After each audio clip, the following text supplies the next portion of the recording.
Anthony et moi arrivons au petit circuit de voiturettes anciennes. Tout le monde est rassemblé sous le chapiteau, alors il n'y a personne. « Après vous, mademoiselle », me dit-il en me laissant passer devant lui. « Boing, boing. » « Merci. » Nous nous installons tous les deux sur la petite banquette avant. Normalement, il pourrait y avoir 2 autres personnes sur le siège arrière, mais comme personne ne fait la file, l'employé nous laisse partir comme ça sur le petit chemin de fer. Alors, commence Anthony en flattant le revers de ma main avec son pouce. Boing, boing, boing, boing, boing, boing. Je répète après lui, tout en essayant de contrôler mon rythme cardiaque. Alors... Fais quelque chose, la grande! Prends une bouffée d'air! C'est pratique, ce trajet-là. Pas besoin de regarder la route. Je peux me concentrer sur toi, dit-il timidement en soutenant mon regard.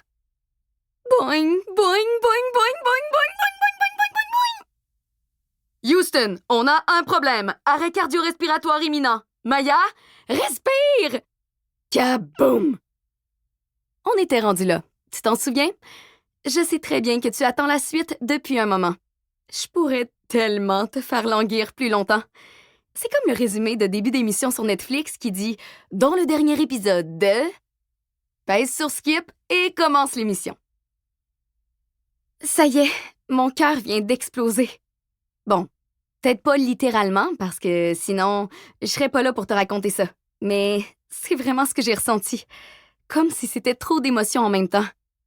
Moi aussi, j'y ai cru. C'était fini, ciao, bye, hasta la vista, baby. J'essaie de me ressaisir, mais je sais très bien que mon visage doit ressembler à celui d'un chevreuil effrayé. J'essaie de reprendre mes esprits. C'est quand même la 2e fois en 4 tombes que je passe près de tomber dans les pommes. Quoique, cette fois, je tomberais plutôt dans les érables que dans les pommiers, puisque nous sommes à la cabane à sucre. Je fais encore des jeux de mots poches. C'est rassurant. Ce qui est pas rassurant, par contre, c'est la façon qu'Anthony a de me regarder intensément.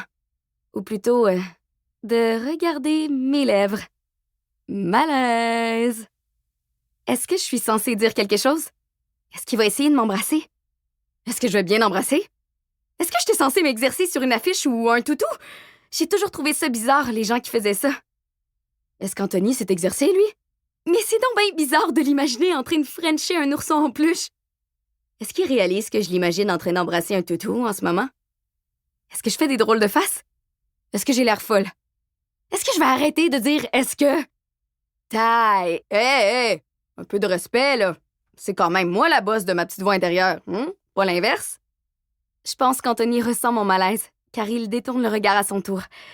Ça doit être contagieux, mon affaire. On reste comme ça dans le silence pendant quelques minutes. J'observe le paysage autour de moi alors que nous avançons dans le parcours de petites voiturettes. C'est fou à quel point je suis passionnée par les arbres et les oiseaux, tout à coup. C'est le mouvement de son pouce sur le dessus de ma main qui me rappelle que nos doigts sont toujours enlacés. Je perds à nouveau mes moyens. C'est comme une décharge électrique qui va de mon ventre jusque dans mon cœur.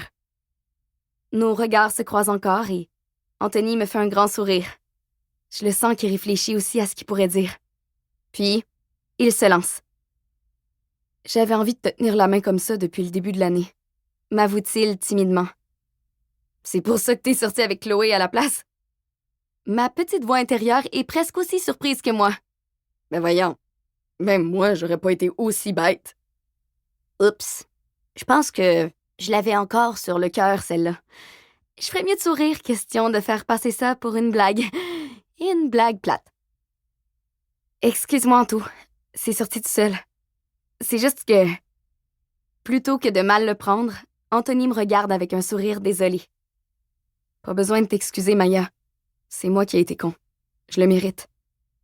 On oublie ça. C'est du passé. On n'en parle plus, OK? OK. Mais est-ce que j'ai le droit de revenir dans le passé juste 2 minutes pour répéter ce que je t'ai dit chez Camille l'autre jour? Je me dis que ce serait peut-être important que tu l'entendes. Ajoute-t-il tout doucement. Oh, le kitten! Comme si t'avais pas entendu. Pour continuer à écouter ce livre audio gratuitement, cliquez sur le lien dans la description et vous pourrez l'écouter en entier sans frais grâce à l'essai de 30 jours d'Audible.